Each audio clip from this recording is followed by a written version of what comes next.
प्रिय विद्यार्थियों, यदि आप नवोदय विद्यालय प्रवेश परीक्षा देने जा रहे हैं तो इस कोविड-19 अर्थात कोरोना काल में JNVS के द्वारा जारी किए गए दिशा निर्देशों को अवश्य ही जान लेना चाहिए, पढ़ लेना चाहिए। ये सारे दिशा निर्देश आपके ही प्रवेश पत्र में दिए गए हैं, किंतु सारे निर्देश अंग्रेजी में लिखे हुए हैं। यदि आपको अंग्रेजी नहीं आती है तो इस वीडियो में सारे निर्देश हिंदी में हम आपको बताएंगे। जो दिशा निर्देश दिए गए हैं वे दिशा निर्देश विद्यार्थियों के साथ साथ उनके अभिभावकों के लिए भी हैं। आइए प्रारंभ करते हैं। जैसा कि आप यहाँ पर देख पा रहे हैं, दिशा निर्देश हिंदी में पढ़ें। NVS एंट्रेंस 2021 हेतु महत्वपूर्ण निर्देश। ठीक है, अगली स्लाइड में हम देखते हैं उम्मीदवार के लिए निर्देश, अर्थात जो विद्यार्थी है उसके लिए निर्देश दिए गए हैं। क्रमशः एक एक निर्देश पर हम नजर डालते हैं। पहला है, किसी भी परिस्थिति में किसी भी उम्मीदवार को प्रवेश पत्र के बिना परीक्षा में बैठने की अनुमति नहीं दी जाएगी। विद्यार्थियों, इस बात को आप सुनिश्चित कर लें कि जब भी आप परीक्षा देने जाएं तो प्रवेश पत्र अवश्य ही अपने साथ में रखें। यदि आप बिना प्रवेश पत्र के जाएंगे तो आप परीक्षा से वंचित रह सकते हैं, अर्थात आपको परीक्षा में बैठने नहीं दिया जाएगा। दूसरा बिंदु है, एडमिट कार्ड में दिए गए विवरणों को ध्यान से देखें। त्रुटि यदि कोई हो तो तुरंत संबंधित JNV के प्रधानाचार्य को ईमेल द्वारा, जैसा कि आप यहाँ पर देख पा रहे हैं, ईमेल jnvshivnimp@gmail.com पर सूचित किया जाना चाहिए।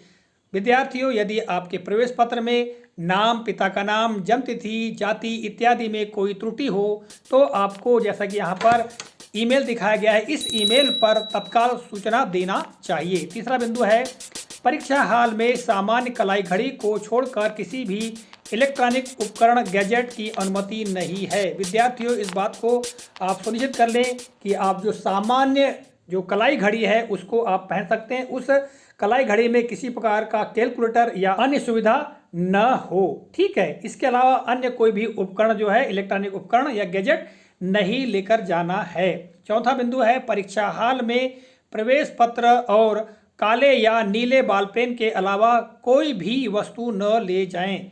विद्यार्थियों, आपको परीक्षा हॉल में केवल आपका प्रवेश पत्र और काला या नीला कोई भी पेन जो है, बॉल पेन, आप 2 पेन रख सकते हैं, उनको ले जा सकते हैं। इसके अलावा कोई अन्य वस्तु लेकर न जाएं।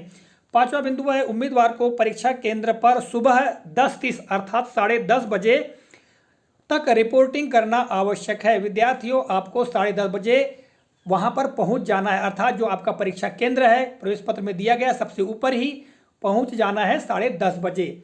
छठवां बिंदु है, यदि रिपोर्टिंग देर से होती है तो उम्मीदवार को परीक्षा में बैठने की अनुमति नहीं दी जाएगी। विद्यार्थियों, यदि आप देरी से पहुंचते हैं तो हो सकता है कि आपको परीक्षा में बैठने न दिया जाए। आगे कहा गया है, परीक्षा की कुल अवधि 2 घंटे अर्थात सुबह 11:30 से दोपहर 1:30 तक है। अर्थात जो परीक्षा अवधि 2 घंटे की होगी और 11:30 अर्थात 11:30 बजे आपका पेपर प्रारंभ हो जाएगा और 1:30 बजे तक यह जो पेपर है समाप्त हो जाएगा। हालांकि विशेष आवश्यकता वाले उम्मीदवार अर्थात जो विद्यार्थी दिव्यांग हैं उनके संबंध में 40 मिनट का अतिरिक्त समय प्रदान किया जाएगा। ऐसा कहा गया है। सुबह 11:15 बजे से 11:30 बजे तक निर्देश पढ़ने के लिए 15 मिनट का अतिरिक्त समय दिया जाएगा। विद्यार्थियों, आपको हालांकि 11 बजे ही परीक्षा हॉल में बैठा लिया जाएगा और 11:15 बजे आपको पेपर प्रदान कर दिया जाएगा और 11:15 से 11:30 अर्थात 15 मिनट का समय आपको जो निर्देश है वो पढ़ने के लिए समय दिया जाएगा।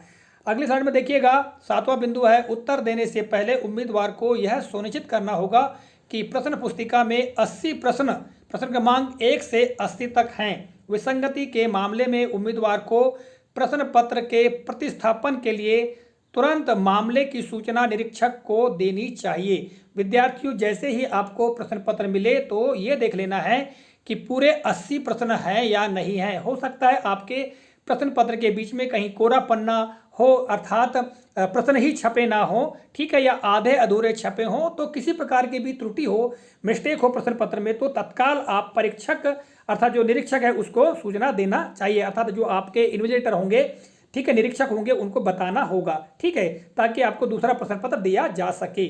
8वां बिंदु है OMR शीट पर लिखने के लिए केवल नीले अथवा काले बॉल पॉइंट पेन का प्रयोग करें। विद्यार्थियों, आपको चाहे तो आप काला या नीले कलर का बॉल पॉइंट पेन अथवा डॉट पेन का ही प्रयोग कर सकते हैं, ठीक है। इसके अलावा पेंसिल वगैरह का उपयोग नहीं करना है। देखिएगा आगे कहा गया है पेंसिल का प्रयोग सख्त वर्जित है। 9वां बिंदु है प्रत्येक प्रश्न के बाद 4 वैकल्पिक उत्तर दिए गए हैं जिन्हें A, B, C और D के रूप में चिन्हित किया गया है। उम्मीदवार को सही विकल्प का चयन करना आवश्यक है और OMR उत्तर पत्रक पर चुने गए उत्तर के संगत गोले को काला करें। कोई नेगेटिव मार्किंग नहीं की जाएगी। विद्यार्थियों, प्रत्येक प्रश्न के लिए 4 विकल्प दिए गए हैं A, B, C और D, ठीक है। आपको जो भी उत्तर सही लगता है तो ORM जो उत्तर पत्रक है उसमें उसके संगत गोला अर्थात जो गोला अर्थात A, B, C या D जो आपको सही लगता हो उस पर आपको काला करना, पूरा गोले को काला करना है। ध्यान रखना है कि गोले को ही काला करना है, गोले के बाहर आपका पेन नहीं चलना चाहिए। 10वां बिंदु है प्रवेश पत्र में उल्लिखित परीक्षा के उसी माध्यम का प्रश्न पत्र उपलब्ध कराया जाएगा। प्रश्न पत्र के माध्यम में परिवर्तन की अनुमति नहीं है। विद्यार्थियों, जो माध्यम आपने फॉर्म भरते समय भरा है उसी माध्यम का प्रश्न पत्र आपको प्राप्त होगा। जिन विद्यार्थियों ने हिंदी माध्यम से प्रश्न पत्र चाहा है, परीक्षा देना चाहा है, तो उनको हिंदी माध्यम का ही प्रश्न पत्र प्राप्त होगा। जो माध्यम है उसका परिवर्तन किसी भी कीमत पर नहीं होगा। 11वां बिंदु है उम्मीदवार को प्रत्येक खंड के सभी प्रश्नों का प्रयास करना चाहिए। प्रत्येक सेक्शन में अलग अलग क्वालिफाई करना होता है। ध्यान रखना है विद्यार्थियों, 3 खंड हैं, ठीक है। तर्क शक्ति और दूसरा है गणित और तीसरा है हिंदी भाषा परीक्षण। तो विद्यार्थियों, आपको प्रत्येक खंड को हल करने का प्रयास करना चाहिए क्योंकि प्रत्येक खंड में उत्तीर्ण होना आवश्यक है। क्वालिफाई अर्थात उत्तीर्ण होना आवश्यक है।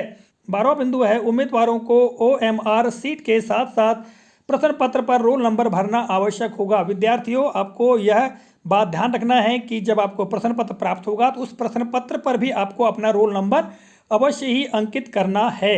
आपको जो OMR जो सीट मिलेगी उसमें तो आपका रोल नंबर आप लिखेंगे ही, किंतु आपको रोल नंबर प्रश्न पत्र पर भी लिखना अनिवार्य होगा। 13वां बिंदु है एक बार चिन्हित किए गए उत्तर में कोई बदलाव की अनुमति नहीं है। देखिएगा, यदि आपने उत्तर शीट पर उत्तर का चयन एक बार कर लिया है तो आप दोबारा उत्तर नहीं बदल पाएंगे, इसलिए सोच समझ कर की ही आपको सही गोले को काला करना है। आगे कहा गया है ओवरराइटिंग, कटिंग या मिटाने की अनुमति नहीं है। आपने एक बार जो उत्तर का चयन कर लिया, जिस गोले को आपने काला कर दिया है, तो आपका उत्तर आप दोबारा नहीं बदल सकते, ना ही ओवरराइटिंग, ना ही कटिंग, ना ही आप मिटा सकते हैं, ठीक है। 14वां बिंदु है OMR शीट पर व्हाइटनर, करेक्शन, फ्लूइड, इरेजर का प्रयोग की अनुमति नहीं है। ध्यान रखना है, जो आपको उत्तर पत्रक यानी OMR शीट प्राप्त होगी उसमें किसी प्रकार का भी करेक्शन या व्हाइटनर लगाना, सफ़ेदा या इरेजर का प्रयोग नहीं करना चाहिए। 15वां बिंदु है OMR शीट पर कोई निशान न बनाए, किसी भी प्रकार का निशान नहीं बनाना है। 16वां बिंदु है उम्मीदवार दोपहर 1:30 से पहले और OMR शीट बिना सुपुर्द किए हाल से बाहर नहीं जाएंगे। विद्यार्थियों, आपको यह ध्यान रखना है कि 1:30 बजे से पहले आप परीक्षा हाल से बाहर नहीं आ सकते और आपको OMR शीट सुपुर्द करनी ही होगी जो परीक्षक है उन्हें, ठीक है। 17वां बिंदु है परीक्षा के दौरान सहायता देने या प्राप्त करने या अनुचित साधनों का उपयोग करने वाले किसी भी उम्मीदवार को अयोग्य घोषित कर दिया जाएगा। विद्यार्थियों, आपको किसी भी तरह के अनुचित साधन का प्रयोग बिल्कुल भी नहीं करना चाहिए। 18वां बिंदु है प्रतिरूपण का कोई भी प्रयास उम्मीदवारी को अयोग्य घोषित कर देगा। विद्यार्थियों, आपको इस बात का विशेष ध्यान रखना है कि किसी प्रकार की भी इलीगल कोशिश नहीं करनी चाहिए, नकल करने की या पूछताछ करने की कोशिश नहीं करना चाहिए। 19वां बिंदु है चयन के बाद JNBS में कक्षा 6वीं में प्रवेश के समय उम्मीदवार को परीक्षा के लिए अनंतिम रूप से पात्रता मानदंड की पूर्ति पश्चात उपस्थित होने की अनुमति है। और अंतिम 20वां बिंदु है विद्यार्थियों के लिए संबंधित JNB में प्रवेश के लिए उम्मीदवार का चयन निर्धारित NBS मानदंडों के अनुसार है। तो ये 20 दिशा निर्देश विद्यार्थियों के लिए है। आगे देखते हैं उम्मीदवारों के लिए विशेष निर्देश। अब विद्यार्थियों के लिए ही विशेष निर्देश क्या क्या हैं। पहला है पारदर्शी बोतल में हैंड सैनिटाइजर 50 मिलीलीटर ले जा सकते हैं। साथियों 50 ml का जो हैंड सैनिटाइजर है उसको आप लेकर जा सकते हैं। दूसरा है अपनी नाक और मुंह को हमेशा बीच में मास्क से ढकेंगे। आपको मास्क लगाना आवश्यक और अनिवार्य है। तीसरा बिंदु है सोशल डिस्टेंसिंग के मानदंडों का सख्ती से पालन करेंगे। सोशल डिस्टेंसिंग अर्थात एक दूसरे से दूरी बनाकर आपको रखना है।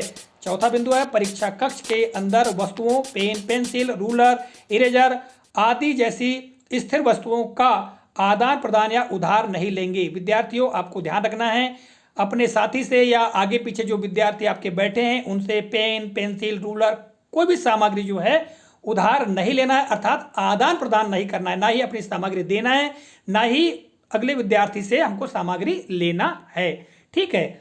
और आगे देखिएगा 5वां बिंदु है अपने साथ पीने के पानी की बोतल ले जा सकते हैं। आपको जो पीने का पानी की बोतल है अपने साथ में ले जाना चाहिए, क्योंकि कहीं का भी पानी नहीं पीना है। वर्तमान में कोविड-19 का प्रकोप चल रहा है, तो विद्यार्थियों आप अपने पीने के पानी के बोतल साथ में रख सकते हैं। 6वां बिंदु है अनजान व्यक्तियों के संपर्क से बचने की कोशिश करना चाहिए।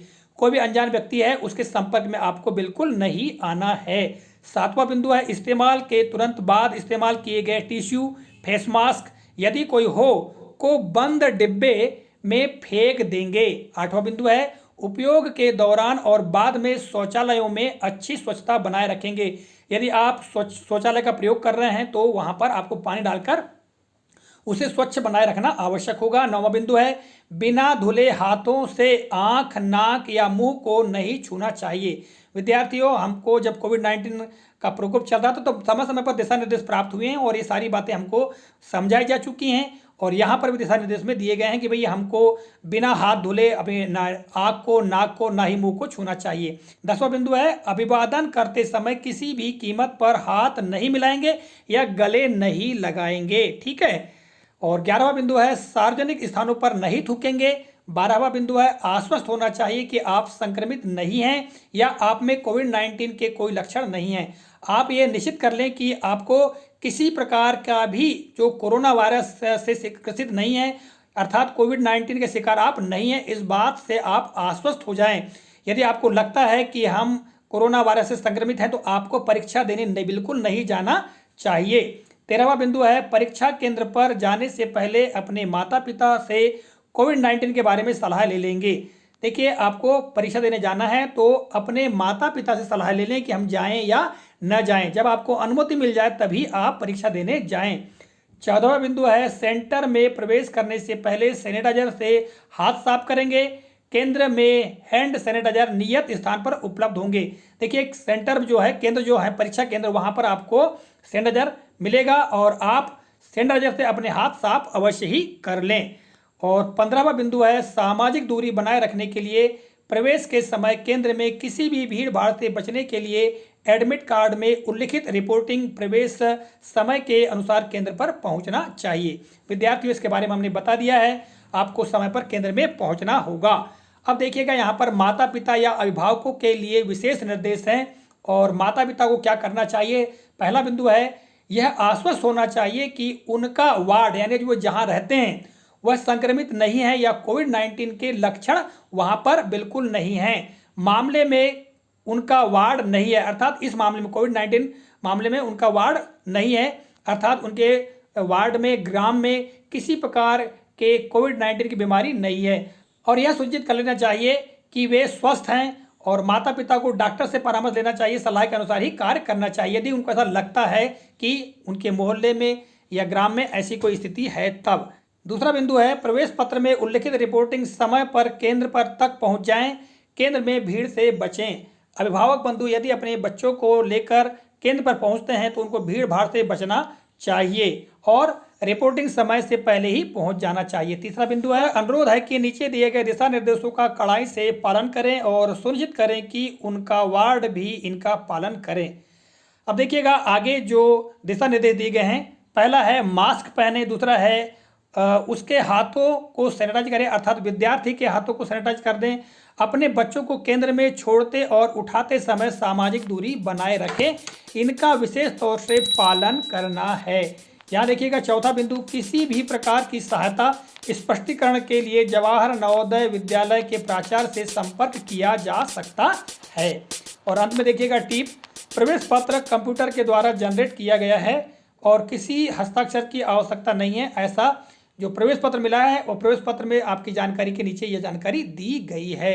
तो विद्यार्थियों, इस कालखंड में परीक्षा से संबंधित महत्वपूर्ण दिशा निर्देशों के बारे में जानकारी दी है। आशा करता हूं यह जानकारी उपयोगी लगी होगी। मिलेंगे अगले कालखंड में किसी नए प्रकरण, नई जानकारी को लेकर। तब तक के लिए जय हिंद।